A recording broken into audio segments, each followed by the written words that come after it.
Hey, good day. -10 at 7:33 at the airport. Good morning, everyone. We begin today in Sydney, Australia, where police negotiators continue to talk with a gunman who has been holding up to 15 people hostage inside a cafe for more than 15 hours now.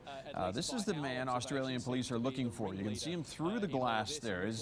His name is Harun Monis, a radical Muslim cleric. The center of Australia's largest city is under lockdown right now by police as this hostage situation continues well into the late night in Sydney. It's now 1:30 in the morning tomorrow in Australia. Police are treating this as a terrorist event after an armed man took hostages and forced them to display an Islamic flag popular among Sunni militants like ISIS and Al-Qaeda. 5 people managing to escape running for their lives. Police and paramilitary officers, snipers, and a SWAT team have all taken positions around the cafe as negotiators try to secure the release of the remaining hostages. Again, this is an ongoing situation right now in Sydney, Australia. It's now 7:34. Back here at home, a Calgary mother and father appear in court in Calgary today, charged with criminal negligence causing death and failing to provide the necessities of life. The charges are connected to an infant who died last year, allegedly because of malnutrition. 34-year-old Jeremy Clark and his 38-year-old wife Jennifer, both are accused in November of 2013, the couple bringing their 14-month-old son John to the Children's Hospital. Within 24 hours, the little boy died. Police allege John died from a staph infection complicated by malnutrition. Investigators say the parents follow a strict dietary regimen based on faith and nutritional beliefs. Police also say the child was not born in hospital and had not seen a doctor since birth. Police in Vancouver and Toronto are helping get the word out about this missing Calgary woman. Her name is Shannon Burgess. She's 25 years old, has not been seen since November 27th when she was at her home along Spiller Road in the southeast part of our city. She was reported missing on December 1st after failing to show up for plans she had made with family and friends that weekend. Though police have no indication of foul play in this case, it is considered unusual for Shannon Burgess not to be in contact with loved ones. A new report from Health Quality Ontario says by 2026, 330,000 Canadians will be dying each year, and current palliative care systems across the country will not be able to handle that many people. The Health Advisory Agency says right now hundreds of thousands of Canadians have no access to coordinated end-of-life care. The report stresses the need for more people trained in specialized care of taking care of people who are dying. It's now 7:36.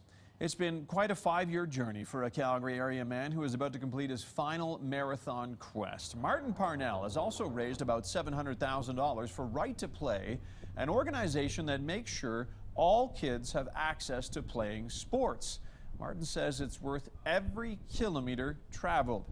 He's completed 10 of his 250 or so quests in different parts of the world, including climbing Mount Kilimanjaro. Martin's final quest will be on New Year's Eve in Cochrane. He says it'll be the finishing touch to what he calls an incredible 5-year journey. I'm glad it's done. It's been a big undertaking. All the different things with the 250 marathons in the first year and the Guinness records and Kilimanjaro. But it's done now, and we're shooting for that $1 million for the kids, and we're at 660,000, so there's still a little ways to go. Martin's final quest is December 31st, just a couple of weeks from now, at Spray Lake Sawmills Family Sports Center in Cochrane. As you heard, Martin would love to top $1 million raised. You can make a donation by going online to CanadaQuestForKids.com. 7:37, time to focus on business. Business editor Mike Epple joining us now. Mike, we start trading today after a wild ride last week. Yeah, and it basically was the decline from the peak of the roller coaster to the bottom, and we have yet to have that inevitable climb back, but eventually it'll happen. It just questions which price point do buyers come back into the oil market. Well, we had comments over the weekend from the United Arab Emirates, one of the components of OPEC, component nations, and they're saying we could see $40 per barrel U.S.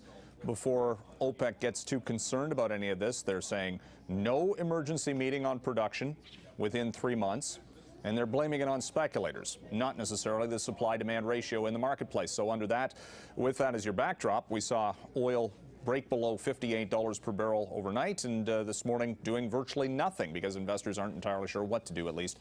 Last week, though, it was down 12%, and that sell-off did lead the TSX Composite Index, the Canadian benchmark, to a one-week drop of 5.1%, worst week in about 3 years. Now, we are seeing in the early trend this morning a little bit of buying activity. Too early to tell whether or not that holds going forward. Do have a big deal in the works this morning. It's the biggest leveraged buyout of the year, and it's for PetSmart. We are, of course, spending hundreds of dollars a year on our pets, and this has led to pretty good earnings for the biggest pet retailer. Has over 1,800 stores here in North America, founded originally in the 1980s out of Phoenix, but they agreed to a buyout from a venture firm, BC Partners, along with the Quebec Pension Fund, the Caisse de dépôt. So that's $8.5 billion, the buyout price on PetSmart. And as we look back on the year, we're almost at year end, so investors are doing the hindsight being 2020. Professional money managers in the United States, according to Bloomberg News, say their biggest investment regret this year was not buying Apple, because the stock is up 39% year to date. And you look at all of those, because they figured, just how could it go any higher? And what would Tim Cook do following Steve Jobs, of course? But the other misses of the year, Microsoft and Intel, a couple of other legacy names in tech, both have had very strong performances. Intel's up almost 40% year to date as well. Again, hindsight 2020, Ted, Yeah, as always. Always is, right, Mike? Always is. Good stuff. Thank you, Mike. That's business editor Mike Epple. You can hear Mike on 660 News at 26 and 56 after the hour.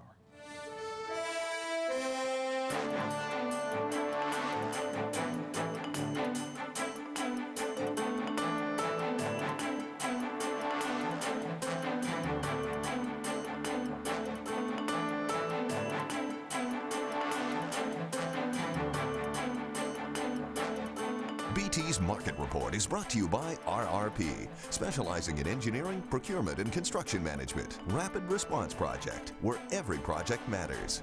All right, it's 7:40, still -10 at the airport. Heading back to Joe Bella.